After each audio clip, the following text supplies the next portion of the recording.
वो घर श्मशान है जिसमें प्रभु चर्चा न हो। आज का मानव इतना व्यस्त है कि चाह कर भी भजन के लिए समय नहीं निकाल पाता। ऐसी परिस्थिति में गीता का संदेश कर्ण कुहरों तक पहुंच भर जाए तो परम श्रेय और समृद्धि के संस्कारों का बीजारोपण हो जाता है। भगवान की वाणी के इन कैसेटों से दिन भर उस परम प्रभु का स्मरण बना रहेगा और यही भजन की आधारशिला है।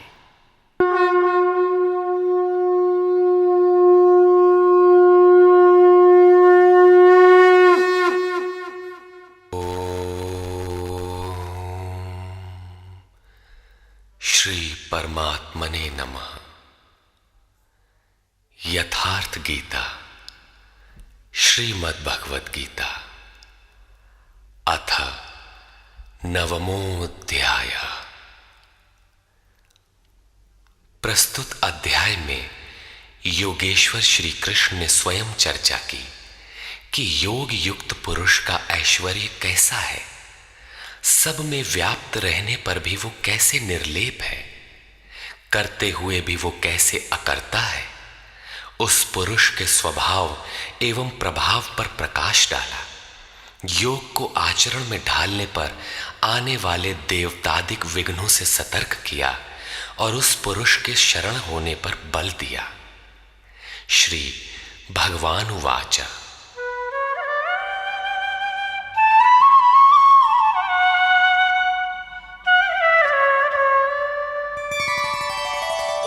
इदन्तु ते गुह्यतमं प्रवक्ष्याम्यनसूयवे ज्ञानं विज्ञानसहितं यज्ञात्वा मोक्ष्यसे शुभात्। योगेश्वर श्री कृष्ण ने कहा, अर्जुन, असूया अर्थात डाह ईर्ष्या रहित तेरे लिए मैं इस परम गोपनीय ज्ञान को विज्ञान सहित कहूंगा, अर्थात प्राप्ति के पश्चात महापुरुष की रहनी के साथ कहूंगा कि कैसे वो महापुरुष सर्वत्र एक साथ कर्म करता है, कैसे वो जागृति प्रदान करता है, रथी बनकर आत्मा के साथ कैसे सदैव रहता है। यत् ज्ञात्वा, जिसे साक्षात जानकर तू दुख रूपी संसार से मुक्त हो जाएगा। वो ज्ञान कैसा है, इस पर कहते हैं,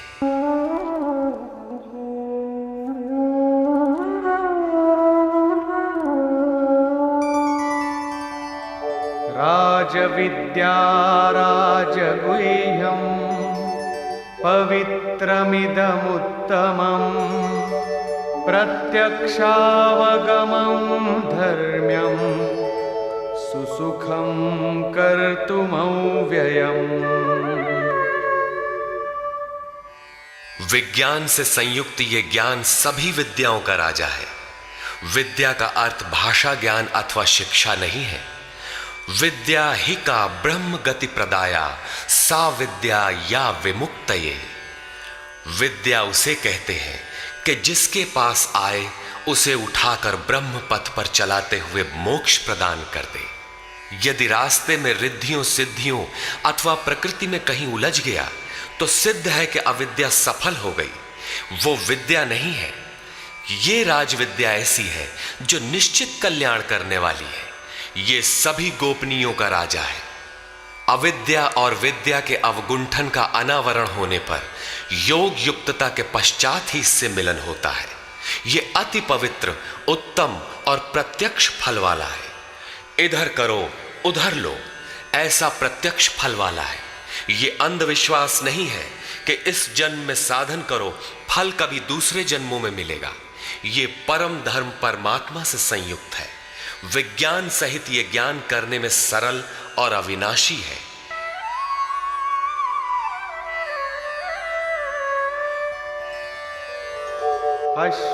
अश्रद्दधानाः पुरुषा धर्मस्यास्य परन्तप अप्राप्य मां निवर्तन्ते मृत्यु संसारवर्त्मनि। परंतप अर्जुन, इस धर्म में, अर्थात जिसका थोड़ा भी साधन करने पर विनाश नहीं होता, श्रद्धा रहित पुरुष मुझे प्राप्त न होकर संसार क्षेत्र में भ्रमण करता ही रहता है। अतः श्रद्धा अनिवार्य है। क्या आप संसार से परे हैं? इस पर कहते हैं, मया ततमिदं सर्वं जगदव्यक्तमूर्तिना मत्स्थानि सर्वभूतानि न चाहं तेष्वस्थितः। मुझ अव्यक्त स्वरूप से यह सब जगत व्याप्त है, अर्थात मैं जिस स्वरूप में स्थित हूं वो सर्वत्र व्याप्त है। सभी प्राणी मुझ में स्थान पाए हैं, किंतु मैं उनमें स्थित नहीं हूं, क्योंकि मैं अव्यक्त स्वरूप में स्थित हूं। महापुरुष जिस अव्यक्त स्वरूप में स्थित हैं, वहीं से अर्थात शरीर छोड़कर उसी अव्यक्त स्तर से ही बात करते हैं। इसी क्रम में आगे कहते हैं,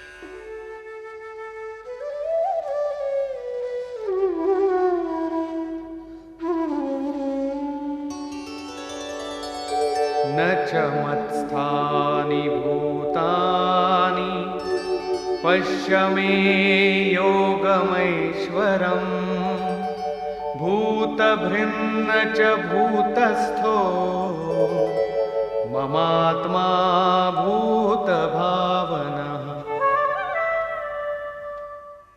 वस्तुतः सब भूत भी मुझ में स्थित नहीं है, क्योंकि वे मरण धर्मा है, प्रकृति के आश्रित हैं। किंतु मेरे योग माया के ऐश्वर्य को देख कि जीवधारियों को उत्पन्न और पोषण करने वाला मेरा आत्मा भूतों में स्थित नहीं है। मैं आत्म स्वरूप हूं, इसलिए मैं उन भूतों में स्थित नहीं हूं। यही योग का प्रभाव है। इसको स्पष्ट करने के लिए योगेश्वर श्री कृष्ण दृष्टांत देते हैं।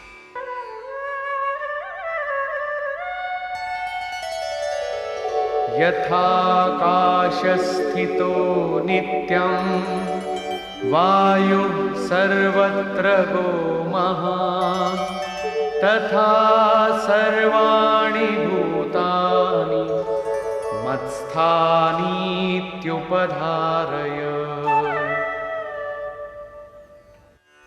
जैसे आकाश में ही उत्पन्न होने वाला महान वायु आकाश में सदैव स्थित है, किंतु उसे मलिन नहीं कर पाता, ठीक वैसे ही संपूर्ण भूत मुझ में स्थित है, ऐसा जान। ठीक इसी प्रकार मैं आकाशवत निर्लेप हूं, वे मुझे मलिन नहीं कर पाते। प्रश्न पूरा हुआ। यही योग का प्रभाव है। अब योगी करता क्या है? इस पर कहते हैं,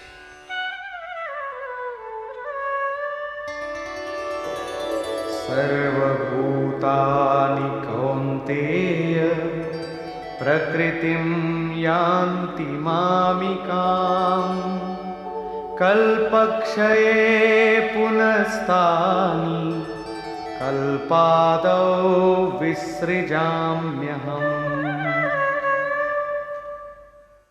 अर्जुन, कल्प के विलय काल में सब भूत मेरी प्रकृति अर्थात मेरे स्वभाव को प्राप्त होते हैं, और कल्प के आदि में मैं उनको बार बार विसृजामि विशेष रूप से सृजन करता हूं। थे तो वे पहले से, किंतु विकृत थे, उन्हीं को रचता हूं, सजाता हूं। जो अचेत हैं उन्हें जागृत करता हूं, कल्प के लिए प्रेरित करता हूं। कल्प का तात्पर्य है उत्थानोन्मुख परिवर्तन। आसुरी संपद से निकलकर जैसे जैसे पुरुष दैवी संपद में प्रवेश पाता है, यहीं से कल्प का आरंभ है, और जब ईश्वर भाव को प्राप्त हो जाता है, वही कल्प का क्षय है। अपना कर्म पूरा करके कल्प भी विलय हो जाता है। भजन का आरंभ कल्प का आदि है, और भजन की पराकाष्ठा जहां लक्ष्य विदित होता है, कल्प का अंत है।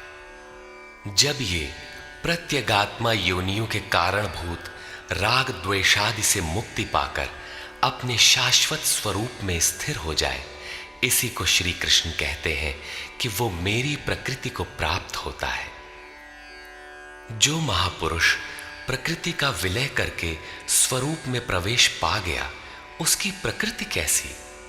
क्या उसमें प्रकृति शेष ही है? नहीं।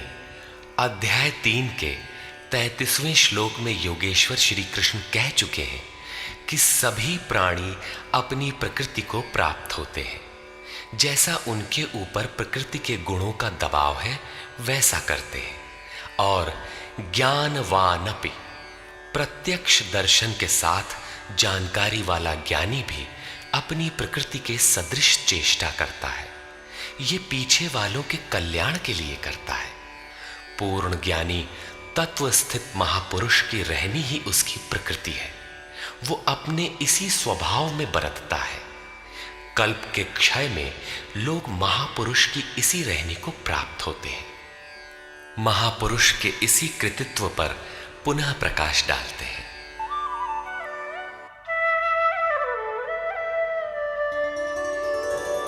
प्रकृतिं स्वामवष्टभ्य विसृजामि पुनः पुनः भूतग्राममिमं कृत्स्नम् अवशं प्रकृतेर्वशात्।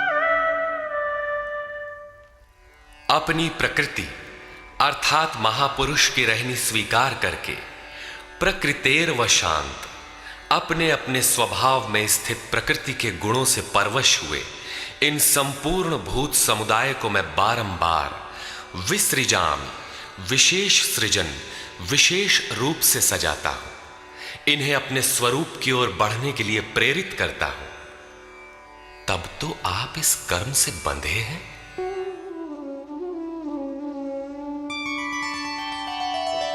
न च मां तानि कर्माणि निबध्नन्ति धनञ्जय उदासीनवदासीनम् असक्तं तेषु कर्मसु। अध्याय 4 के 9वें श्लोक में योगेश्वर श्री कृष्ण ने कहा था कि महापुरुष की कार्य प्रणाली अलौकिक है। अध्याय 9 के 4थे श्लोक में बताया, मैं अव्यक्त रूप से करता हूं। यहां भी वही कहते हैं, धनंजय, जिन कर्मों को मैं अदृश्य रूप से करता हूं उसमें मेरी आसक्ति नहीं है। उदासीन के सदृश स्थित रहने वाले मुझ परमात्म स्वरूप को वे कर्म नहीं बांधते, क्योंकि कर्म के परिणाम में जो लक्ष्य मिलता है उसमें मैं स्थित हूं, इसलिए उन्हें करने के लिए मैं विवश नहीं हूं।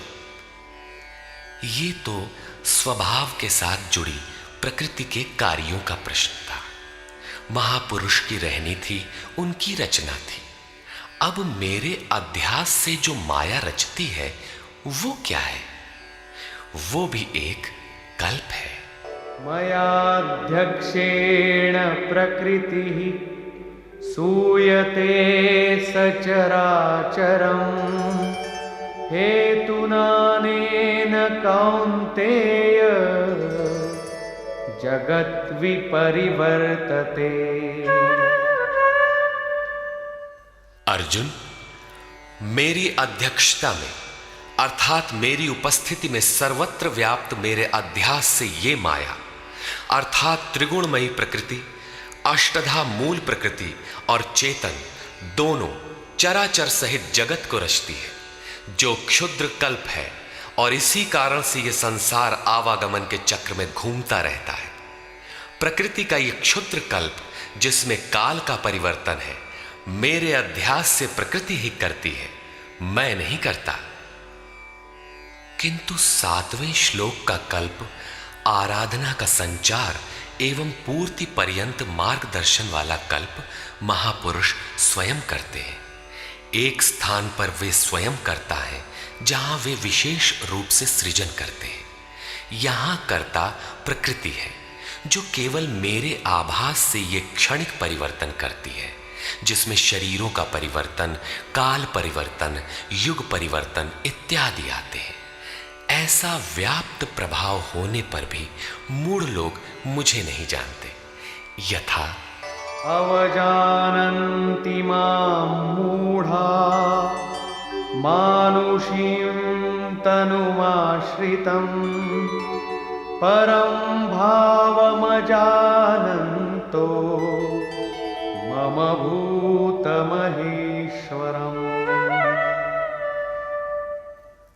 संपूर्ण भूतों के महान ईश्वर रूप मेरे परम भाव को न जानने वाले मूढ़ लोग मुझे मनुष्य शरीर के आधार वाला और तुच्छ समझते हैं। संपूर्ण प्राणियों के ईश्वरों का भी जो महान ईश्वर है, उस परम भाव में मैं स्थित हूं, किंतु हूं मनुष्य शरीरधारी। मूढ़ लोग इसे नहीं जानते, वे मुझे मनुष्य कहकर संबोधित करते हैं। उनका दोष भी क्या है? जब वे दृष्टिपात करते हैं तो महापुरुष का शरीर ही तो दिखाई पड़ता है। कैसे वे समझे कि आप महान ईश्वर भाव में स्थित हैं? वे क्यों नहीं देख पाते? इस पर कहते हैं,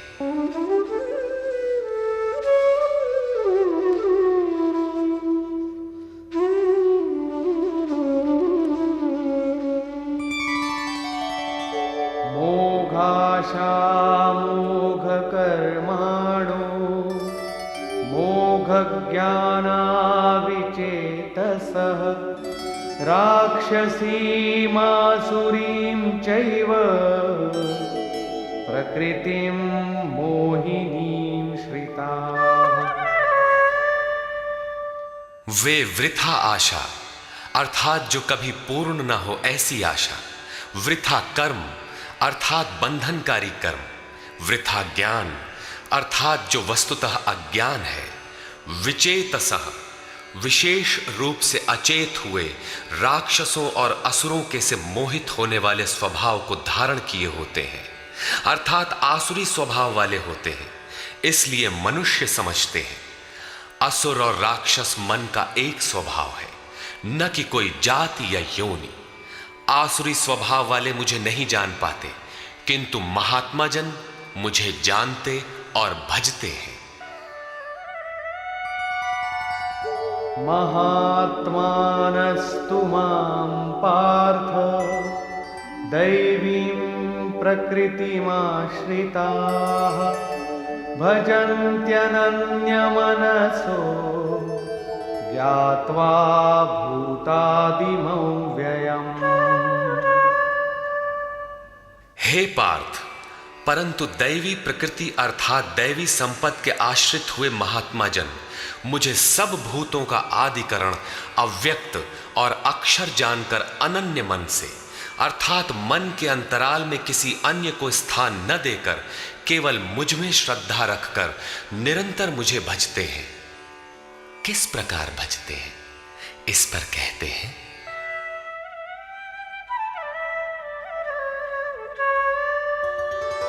सततं कीर्तयन्तो मां यतन्तश्च दृढव्रताः नमस्यन्तश्च मां भक्त्या नित्ययुक्ता उपासते। वे निरंतर चिंतन के व्रत में अचल रहते हुए मेरे गुणों का चिंतन करते हैं, प्राप्ति के यत्न करते हैं और मुझे बारंबार नमस्कार करते हुए सदैव मुझसे संयुक्त होकर अनन्य भक्ति से मुझे उपासते हैं, अविरल लगे रहते हैं। कौन सी उपासना करते हैं? कैसा है ये कीर्ति ज्ञान? कोई दूसरी उपासना नहीं, वरन वही यज्ञ जिसे विस्तार से बता आए हैं, उसी आराधना को यहां संक्षेप में योगेश्वर श्री कृष्ण दोहरा रहे हैं। ज्ञानयज्ञेन चाप्यन्ये यजन्तो मामुपासते एकत्वेन पृथक्त्वेन बहुधा विश्वतो मुखम्। उनमें से कोई तो मुझ सर्वव्याप्त विराट परमात्मा को ज्ञान यज्ञ द्वारा यजन करते हैं, अर्थात अपनी लाभ हानि और शक्ति को समझकर इसी नियत कर्म यज्ञ में प्रवृत्त होते हैं। कुछ एकत्व भाव से मेरी उपासना करते हैं कि मुझे इसी में एक होना है और दूसरे सब कुछ मुझे अलग रखकर, मुझे समर्पण करके निष्काम सेवा भाव से मुझे उपासते हैं तथा बहुत प्रकार से उपासते हैं, क्योंकि एक ही यज्ञ के ये सभी ऊंचे नीचे स्तर हैं। यज्ञ का आरंभ सेवा से ही होता है, किंतु उसका अनुष्ठान होता कैसे है? योगेश्वर श्री कृष्ण कहते हैं, यज्ञ मैं करता हूं, यदि महापुरुष रथी न हो तो यज्ञ पार नहीं लगेगा। उन्हीं के निर्देशन में साधक समझ पाता है कि अब वो किस स्तर पर है, कहां तक पहुंच सका है। वस्तुतः यज्ञ करता कौन है?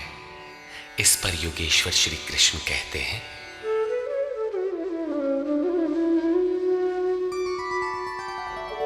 अहं क्रतुरहं यज्ञः स्वधाहमहमौषधम् मन्त्रोऽहमहमेवाज्यम् अहमग्निरहं हुतम्। कर्ता मैं हूं। वस्तुतः कर्ता के पीछे प्रेरक के रूप में सदैव संचालित करने वाला इष्ट ही है। कर्ता द्वारा जो पार लगता है मेरी देन है। यज्ञ मैं हूं। यज्ञ आराधना की विधि विशेष है। पूर्ति काल में यज्ञ जिसका सृजन करता है, उस अमृत का पान करने वाला पुरुष सनातन ब्रह्म में प्रवेश पा जाता है। स्वधा मैं हूं, अर्थात अतीत के अनंत संस्कारों का विलय करना, उन्हें तृप्त कर देना मेरी देन है। भवरोग को मिटाने वाली औषधि मैं हूं। मुझे पाकर लोग इस रोग से निवृत्त हो जाते हैं। मंत्र मैं हूं। मन को श्वास के अंतराल में निरोध करना मेरी देन है। इस निरोध क्रिया में तीव्रता लाने वाली वस्तु आज्य अर्थात हवि भी मैं हूं। अग्नि मैं हूं। मेरे ही प्रकाश में मन की सभी प्रवृत्तियां विलय होती हैं तथा हवन अर्थात समर्पण भी मैं ही हूं। यहां योगेश्वर श्री कृष्ण बार बार मैं हूं कह रहे हैं। इसका आशय मात्र इतना है कि मैं ही प्रेरक के रूप में आत्मा से अभिन्न होकर खड़ा हो जाता हूं तथा निरंतर निर्णय देते हुए योग क्रिया को पूर्ण कराता हूं। इसी का नाम विज्ञान है। पूज्य महाराज जी कहा करते थे कि जब तक इष्ट देव रथी होकर श्वास प्रश्वास पर रोकथाम न करने लगे, तब तक भजन आरंभ ही नहीं होता। कोई लाख आंख मूंदे भजन करे, शरीर को तपा डाले, लेकिन जब तक जिस परमात्मा की हमें चाह है, वो जिस सतह पर हम खड़े हैं, उस स्तर पर उतरकर आत्मा से अभिन्न होकर जागृत नहीं हो जाता, तब तक सही मात्रा में भजन का स्वरूप समझ में नहीं आता। इसीलिए महाराज जी कहते थे, मेरे स्वरूप को पकड़ो, मैं सब दूंगा। श्री कृष्ण कहते हैं, सब मुझसे होता है।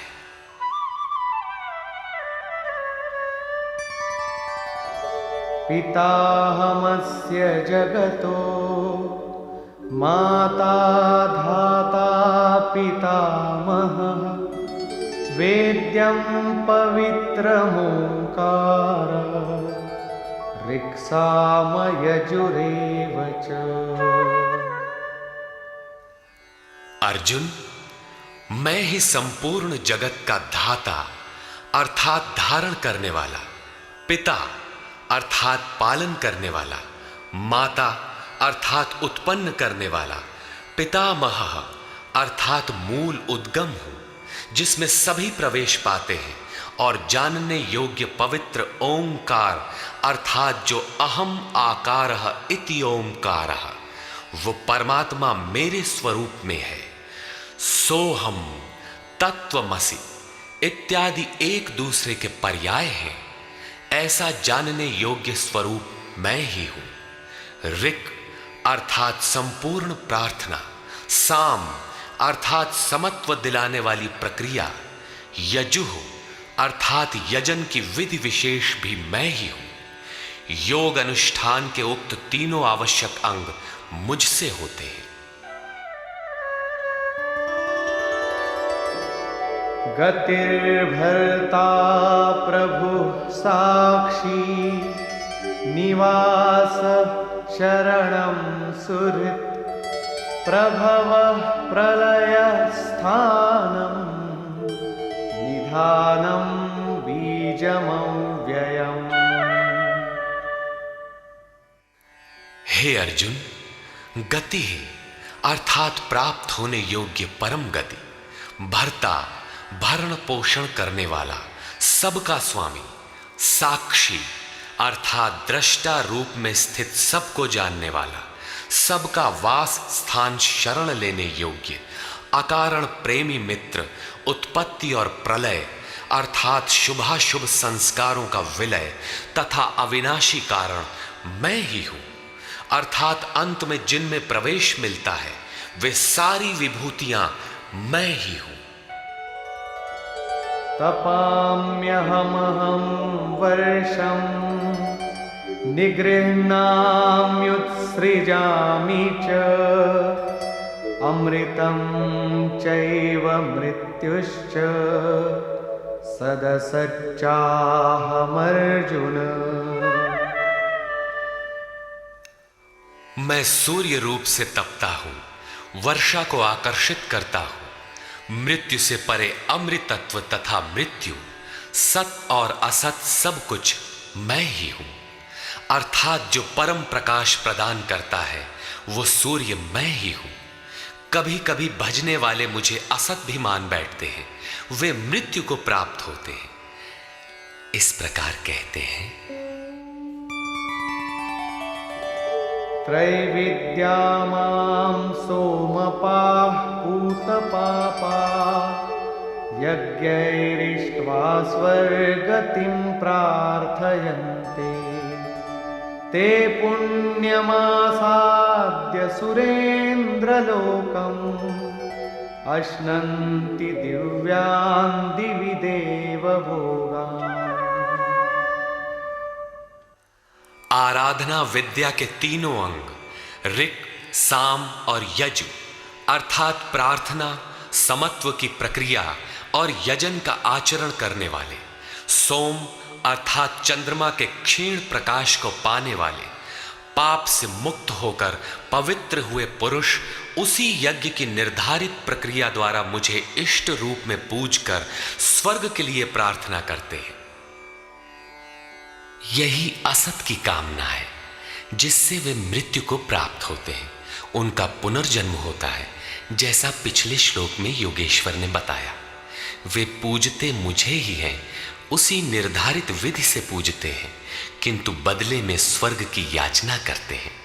वे पुरुष अपने पुण्य के फल स्वरूप इंद्रलोक को प्राप्त होकर स्वर्ग में देवताओं के दिव्य भोग भोगते हैं, अर्थात ये भोग भी मैं ही देता हूं। ते तं भुक्त्वा स्वर्गलोकं विशालम् क्षीणे पुण्ये मर्त्यलोकं विशन्ति एवं त्रयी धर्ममनुप्रपन्ना गतागतं कामकामा लभन्ते। वे उस विशाल स्वर्ग को भोग कर पुण्य क्षीण होने पर मृत्युलोक अर्थात जन्म मृत्यु को प्राप्त होते हैं। इस प्रकार त्रयी धर्मम प्रार्थना, समत्व एवं यजन की तीनों विधियों से एक ही यज्ञ का अनुष्ठान करने वाले मेरे शरण हुए भी कामना वाले पुरुष बारंबार जाने आने को अर्थात पुनर्जन्म को प्राप्त होते हैं। अतः किसी प्रकार की कामना नहीं करनी चाहिए। जो कामना नहीं करते उन्हें क्या मिलता है?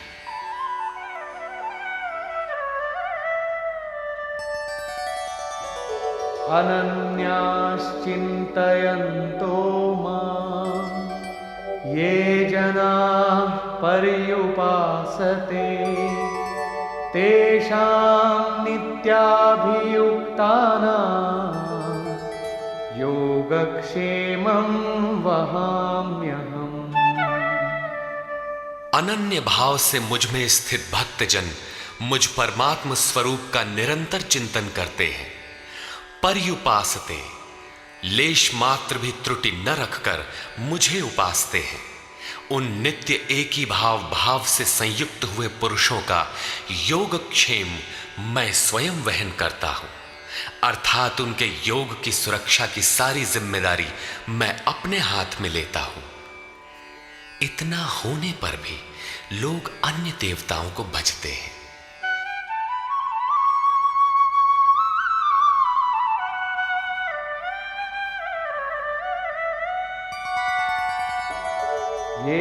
येऽप्यन्यदेवता भक्ता यजन्ते श्रद्धयान्विताः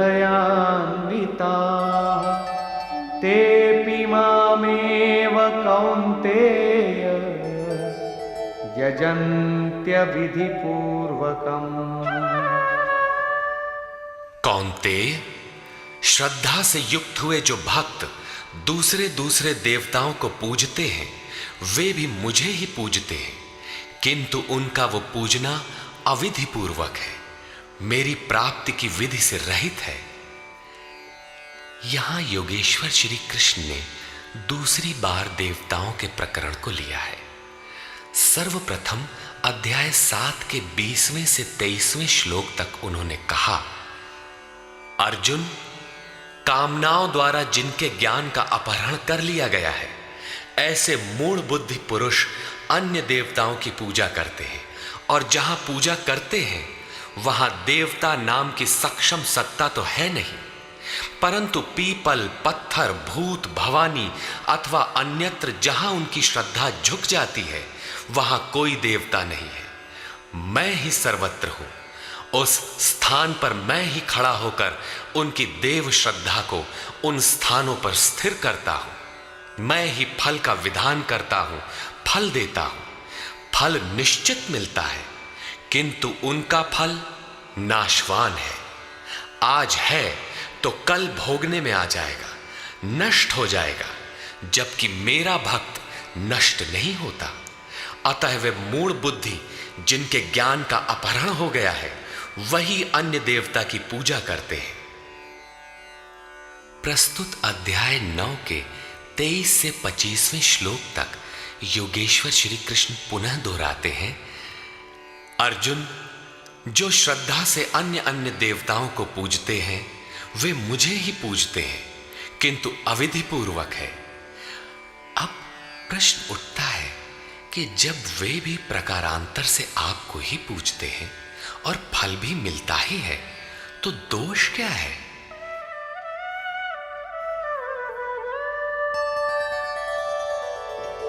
अहं हि सर्वयज्ञानां भोक्ता च प्रभुरेव च न तु मामभिजानन्ति तत्त्वेनातश्च्यवन्ति ते। संपूर्ण यज्ञों का भोक्ता अर्थात यज्ञ जिसमें विलय होते हैं, यज्ञ के परिणाम में जो मिलता है वो मैं हूं और स्वामी भी मैं ही हूं, परंतु वे मुझे तत्व से भली प्रकार नहीं जानते, इसलिए च्यवंती गिरते हैं, अर्थात वे कभी अन्य देवताओं में गिरते हैं और तत्व से जब तक नहीं जानते तब तक कामनाओं से भी गिरते हैं। उनकी गति क्या है?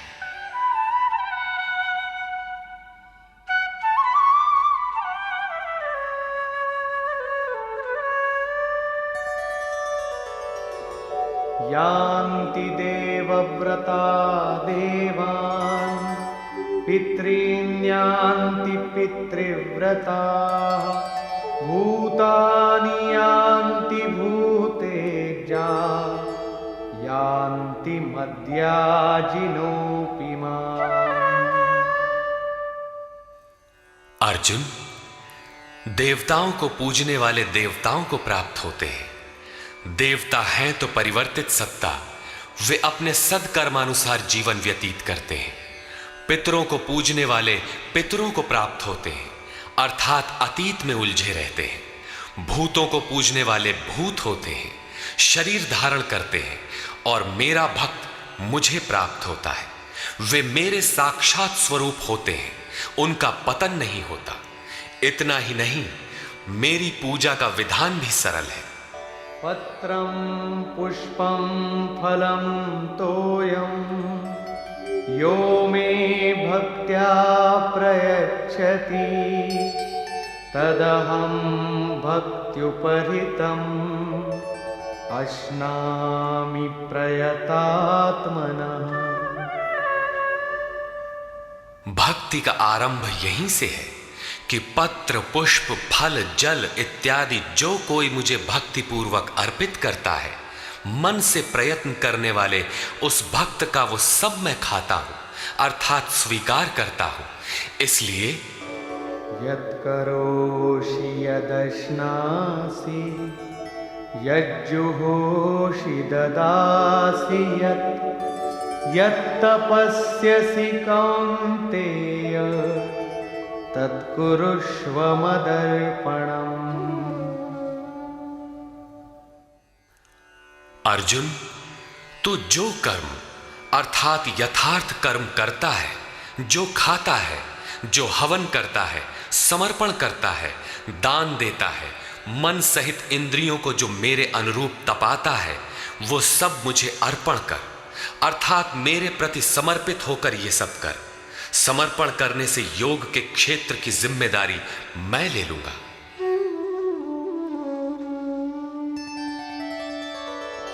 शुभाशुभ फलैरेवं मोक्ष्यसे कर्म बन्धनैः संन्यासयोगयुक्तात्मा विमुक्तो मामुपैष्यसि। इस प्रकार सर्वस्व के न्यास संन्यास योग से युक्त हुआ तू शुभाशुभ फलदाता कर्मों के बंधन से मुक्त होकर मुझे प्राप्त होगा। उपर्युक्त 3 श्लोकों में योगेश्वर श्री कृष्ण ने क्रमबद्ध साधन और उसके परिणाम का चित्रण किया है। पहले पत्र, पुष्प, फल, जल का पूर्ण श्रद्धा से अर्पण, दूसरे समर्पित होकर कर्म का आचरण और तीसरे पूर्ण समर्पण के साथ सर्वस्व का त्याग। इनके द्वारा कर्म बंधन से विमुक्त अर्थात विशेष रूप से मुक्त हो जाएगा। मुक्ति से मिलेगा क्या? बताया, मुझे प्राप्त होगा। यहां मुक्ति और प्राप्ति एक दूसरे के पूरक है। आपकी प्राप्ति ही मुक्ति है, तो उससे लाभ इस पर कहते हैं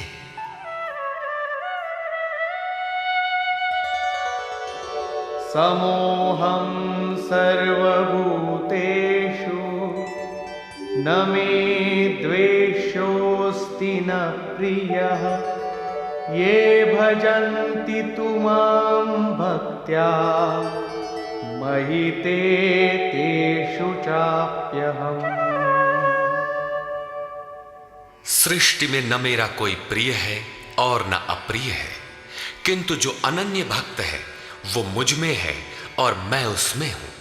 यही मेरा एकमात्र रिश्ता है, उसमें परिपूर्ण हो जाता हूं। मुझ में और उसमें कोई अंतर नहीं रह जाता। तब तो बहुत भाग्यशाली लोग ही भजन करते होंगे। भजन करने का अधिकार किसे है?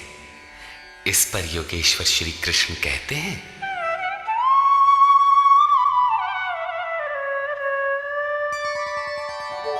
अपि चेत् सुदुराचारो भजते मामनन्यभाक् साधुरेव समन्तव्यः सम्यग् व्यवसितो हि सः। यदि अत्यंत दुराचारी भी अनन्य भाव से अर्थात अन्य धन न, मेरे सिवाय किसी अन्य वस्तु या देवता को न भजकर केवल मुझे ही निरंतर भजता है, वो साधु ही मानने योग्य है। अभी वो साधु हुआ नहीं है, किंतु उसके हो जाने में संदेह भी नहीं है, क्योंकि वो यथार्थ निश्चय से लग गया है। अतः भजन आप भी कर सकते हैं, बशर्ते कि आप मनुष्य हों, क्योंकि मनुष्य ही यथार्थ निश्चय वाला है। गीता पापियों का उद्धार करती है और वो पथिक क्षिप्रं भवति धर्मात्मा शश्वच्छान्तिं निगच्छति कौन्तेय प्रतिजानीहि न मे भक्तः प्रणश्यति। इस भजन के प्रभाव से वो दुराचारी भी शीघ्र ही धर्मात्मा हो जाता है, परम धर्म परमात्मा से संयुक्त हो जाता है तथा सदैव रहने वाली परम शांति को प्राप्त होता है।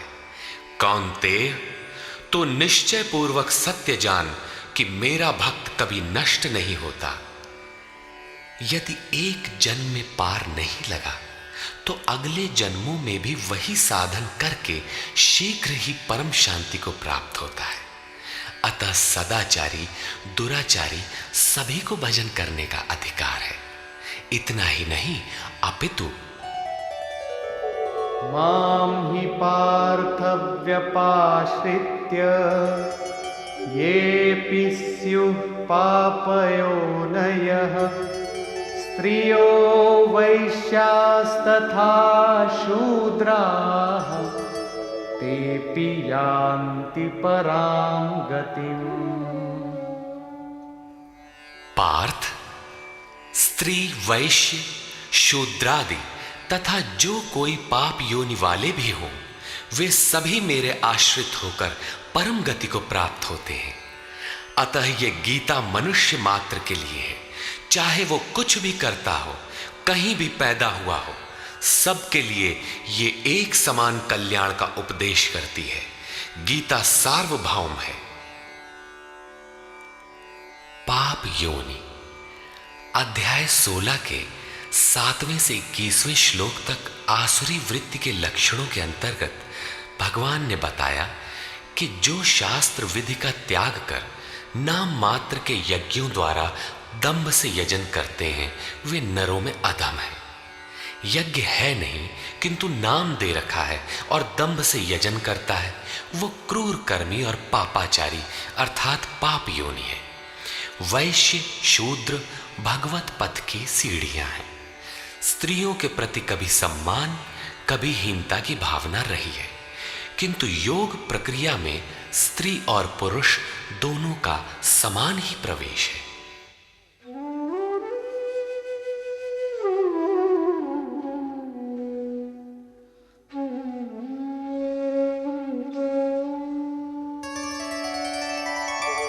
किं पुनर्ब्राह्मणाः पुण्या भक्ता राजर्षयस्तथा अनित्यमसुखं लोकम् इमं प्राप्य भजस्व माम्। फिर तो ब्राह्मण तथा राजर्षि क्षत्रिय श्रेणी के भक्तों के लिए कहना ही क्या है। ब्राह्मण एक अवस्था विशेष है जिसमें ब्रह्म में प्रवेश दिला देने वाली सारी योग्यताएं विद्यमान हैं। शांति, आर्जव, अनुभवी, उपलब्धि, ध्यान और इष्ट के निर्देशन पर जिसमें चलने की क्षमता है, यही ब्राह्मण की अवस्था है। राजर्षि क्षत्रिय में रिद्धियों सिद्धियों का संचार, शौर्य, स्वामी भाव, पीछे न हटने का स्वभाव रहता है। इस योग स्तर पर पहुंचे हुए योगी तो पार होते ही हैं, उनके लिए क्या कहना है। अतः अर्जुन, तो सुख रहित क्षण भंगुर इस मनुष्य शरीर को प्राप्त होकर मेरा ही भजन कर। इस नश्वर शरीर के ममत्व पोषण में समय नष्ट न कर। अतः वे भजन की धारणा पर प्रोत्साहन देते हैं।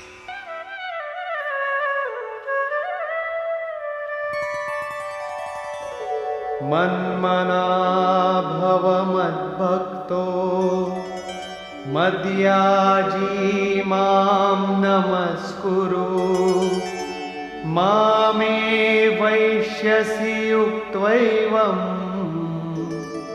आत्मानं मत्परायणः। अर्जुन, मेरे में ही मन वाला हो, सिवाय मेरे दूसरे भाव मन में ना आने पाए। मेरा अनन्य भक्त हो, अनवरत चिंतन में लग, श्रद्धा सहित मेरा ही निरंतर पूजन कर और मेरे को ही नमस्कार कर। इस प्रकार मेरे शरण हुआ आत्मा को मुझ में एक ही भाव से स्थित कर, तू मुझे ही प्राप्त होगा, अर्थात मेरे साथ एकता प्राप्त करेगा। निष्कर्ष।